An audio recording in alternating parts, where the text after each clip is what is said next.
So, boss, kauwi na din tayo. Ito yung bahay nyo nga pala, ng ate mo. Dalawa pala kami magkapatid. So kung dito kami nakatira, nasan sila? Isang buwan lang nakalipas nung nawala ka. Umuwi siya ng probinsya sa mga kamag-anak niyo. Hindi niya daw kasi kayang alagaan yung mga anak niya kasabay ng trabaho eh. Ah, ganun ba? Kawawa naman pala yung nangyari kina ate. Ako lang pala yung inaasahan nila tapos nawala pa ako. Sino nag-alaga ng bahay? Sino ang tumira dito? Hindi sila ba? Hindi ako. Hindi ko iniwan yung bahay na to kahit 2 taon na nakalipas. Araw-araw kasi akong maasa na bumalik ka. Grabe naman. Parang anlungkot naman kung mag-isa ka lang nakatira dito. Di ka man lang ba naboboring? O kaya natatakot kasi babae ka tapos mag-isa ka dito? Ako? Natatakot? Wala po yun. Tsaka iniisip ko na lagi kitang kasama dito. Kaya, tsaka natatakot. Alam mo ba, lagi ako pupunta sa tambayan natin, sa Boulevard. Kasi nagbabakasakali ako na baka makita kita. Pero, hindi ako nabigo kasi nakita talaga kita. Ang tiyaga mo naman para bumalik-balik doon sa loob ng 2 taon. Araw-araw pa. Hindi ka ba nakaisip man lang na maghanap ng iba? Kasi di ba sabi mo, hindi mo na alam kung nasaan na ako or kung buhay pa ba ako. Sana naghanap ka na lang ng iba.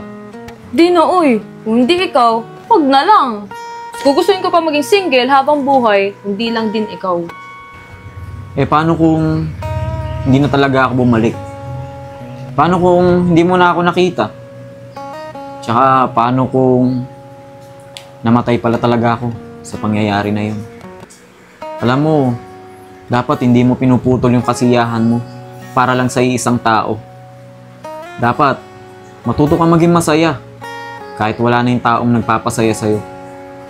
Alam mo, Jex, ito akin lang to opinion ko lang. Hindi naman kasi natin kayang turuan ng puso natin na magmahal ng iba para lang sa ikakasaya natin. Ayoko naman na gumamit ng ibang tao panakit butas sa nararamdaman kong sakit. Hindi man araw-araw na nakangiti, ilang beses na rin tayong humihindi. Di na mabilang ang ating mga tampuhan. Away bati natin di na namamalayan. Heto tayo sa huli, palagi babalik pa rin sa yakap mo hanggang sa huli. Late na naman ako. Sigurado papagalitan na ako ni Ma'am. Saan may tumatawag?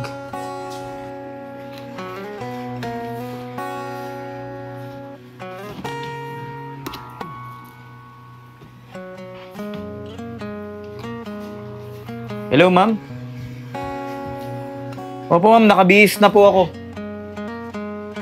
Opo, sorry po. Late ako kasi dami lang pong ginawa eh. Tsaka napuyat po ako kagabi dahil nag-OT kami.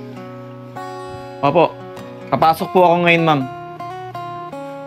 Sige po, sige po. Bibilisan ko na lang po. Pasensya na po, Ma'am.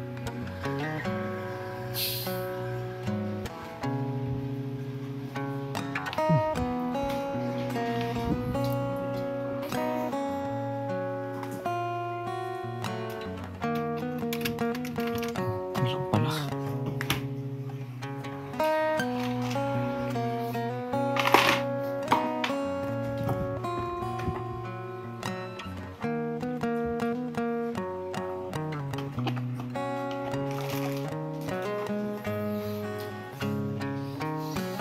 Good morning!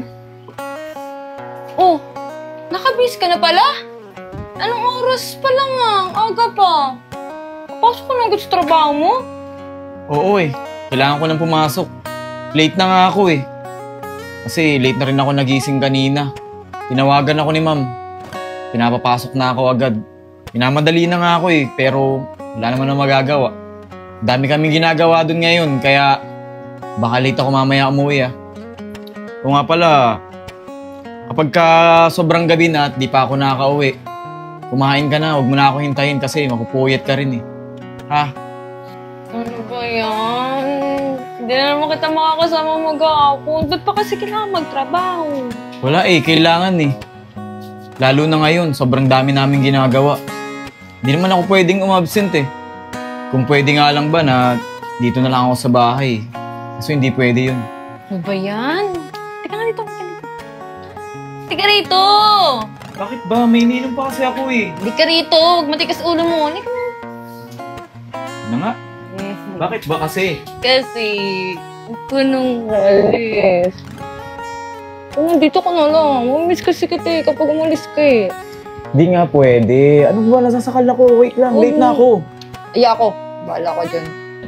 Alam ko na. Umabsent ka na lang ngayon. Hindi ka naman siguro papagalito. Ngayon naman. Tapos, manood tayo ng movie. Tapos, paglulutuan kita ng favorite mo. Game? Ano ka ba? Di pa ako maalis eh. Namimiss mo na ako agad. Huwag kang mag-alala. Kabawi ako sa'yo sa mga susunod na araw.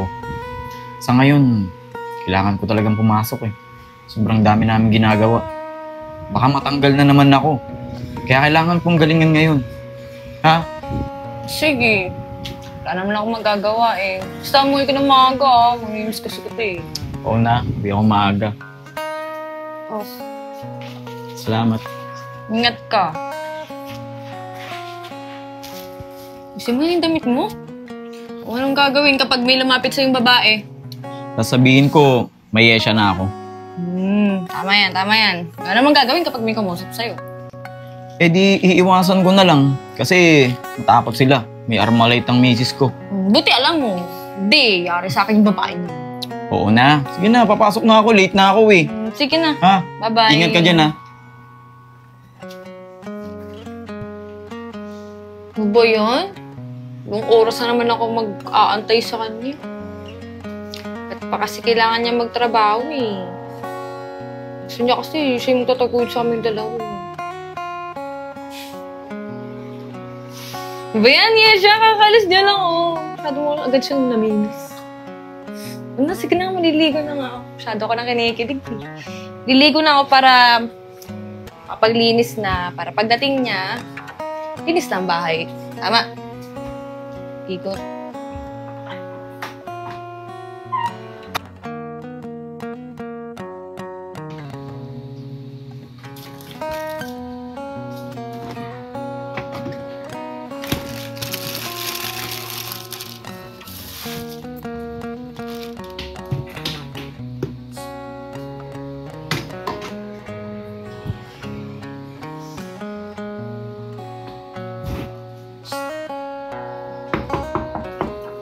Opo.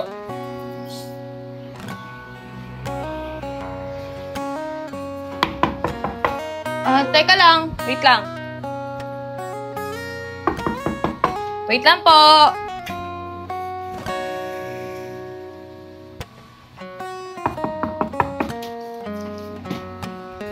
Opo. Saglit lang. Ito na. O nga. Ay. Ay, Sen. Bakit ka nandito? Pasok ka. Pasok. Ay, Sen. Ba't napadalaw ka? Yesha, hindi ka ba busy? Kausapin lang sana kita saglit. Sige naman. Naglinis lang ako ng bahay. Bakit? Yesha, pupunta ako dito kasi gusto ko lang sana humingi ng tawad sa lahat ng nangyari. Ha? Ba't ikaw yung humingi ng tawad? Eh, yung kuya mo naman yung may kasalanan. May kasalanan din ako, Yesha. Marami. Marami? O sige, sabihin mo sa akin yung kasalanan na yan. Yesha, kasi gabi-gabi akong hindi makatulog hanggat hindi ko naamin sa'yo to. Kasama ako ni Kuya nung gabing pinagtangkaan niyang patayin si Jex. Ano? Kasama ka? Ay, ba't mo naman pinatagal ng 2 taon? Bago mo sabihin sa akin yan. Magkaibigan tayo, di ba? Tinakot kasi ako ni Kuya eh. Sabi niya, pag nagsumbong ako, kahit sa mga pulis, pati ako idadamay niya. Ngayon lang ako nagkaroon ng lakas loob para umamin. Ngayon nakakulong na siya.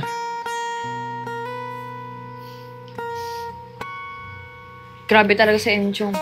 Pati sarili niyang kapatid, tinakot niya. Kamag alala, Aizen. Hindi naman kita idadamay dito eh. Kaibigan tayo eh. Di alam ko namang mabuti kang tao. Oo, iya siya. Ginawa kong lahat para pigilan si Kuya. Pero ayaw niyang magpapigil eh. Nung gabi na pinuntahan niya si Jex, akala ko kakausapin lang niya. Hindi ko alam na pagtatangkain niyang patayin. Ano ka ba, Aizen? Hayaan na natin yun. Ang mahalaga, nabigyan ko ng hostage yung nangyari kay Jex. At masaya na kami ngayon. Sasama na kami. Maraming salamat, Yesha. Pumunta ako dito kasi alam kong maintindihan mo ako. Mabait ka talagang kaibigan. Sa wakas, makahinga na ako manuwag kasi wala na akong iisipin. Wala nang gugulo sa isip ko.